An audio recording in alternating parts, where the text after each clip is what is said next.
क्यों? राम जी कृतज्ञ हैं, कृपालु हैं। ध्यान रखिएगा, जीव को कृतज्ञ नहीं होना, कृतज्ञता धरती का सबसे बड़ा महापाप है।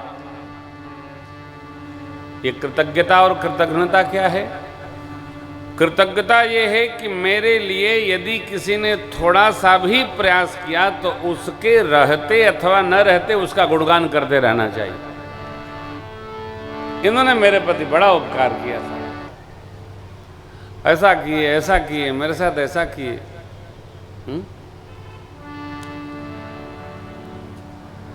और कृतज्ञता, मेरे साथ किसी ने कुछ भी किया हो हम उसका विस्मरण कर जाएं, ये है कृतज्ञता।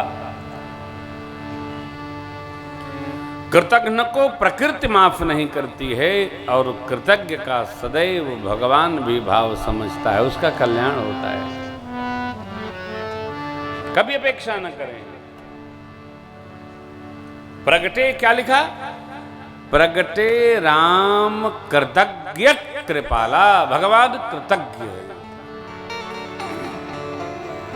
भगवान के प्रति हम थोड़ा भी करते हैं ना तो भगवान उसको समझ करके हमको उसके बदले में बहुत बड़ा करते हैं। इसलिए हमको आपको कृतज्ञ होना। अरे साहब, इनका उपकार मैं कभी नहीं भूल सकता। इन्होंने मेरे प्रति बहुत उपकार किया है, ऐसा भाव दृढ़ रखना चाहिए। भगवान शिव से प्रभु ने मां पार्वती जी से जाकर व्याह करने का वचन प्राप्त किया। शिव जी ने वचन दे दिया, सिर धरि आयुष करिए तुम्हारा, परम धर्म यह नाथ हमारा। आपकी आवाज फटी है, आवाज फटी आ रही है। परम धर्म यह नाथ हमारा। भगवान प्रभु रघुनाथ जी संतुष्ट हो गए।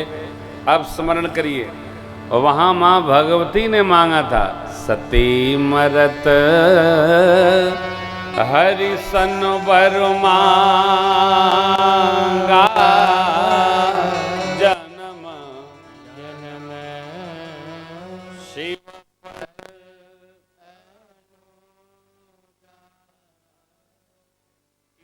यह बात सुनकर वचन देकर और परमात्मा शिव जी के पास आए, जाओ ये विवाह से लजहि यह मोहि मांगे।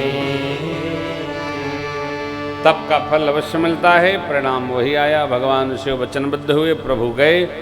शिव जी उस स्वरूप को हृदयस्थ करके ध्यान में लग गए। सप्तऋषि का आगमन, माँ की प्रेम परीक्षा, उनकी जय जयकार बोलिए। पार्वती मैया की जय, भूत भावन भगवान की। पितामह ब्रह्मा के प्रेम भाव जाना। देवताओं को जागृत करने हेतु तो भेजा भोलेनाथ के लिए, लेकिन देवता क्या करें वहाँ? फिर कामदेव को भेजा गया। कामदेव समाधि से वापस लाए हैं, और समाधि से वापस जब बाबा आ गए, सब देवता भगवान की शरण में आए। रति के वरदानोपरांत शिव जी की शरण में आए और सब देवता लोग भगवान शिव जी की जय जयकार कर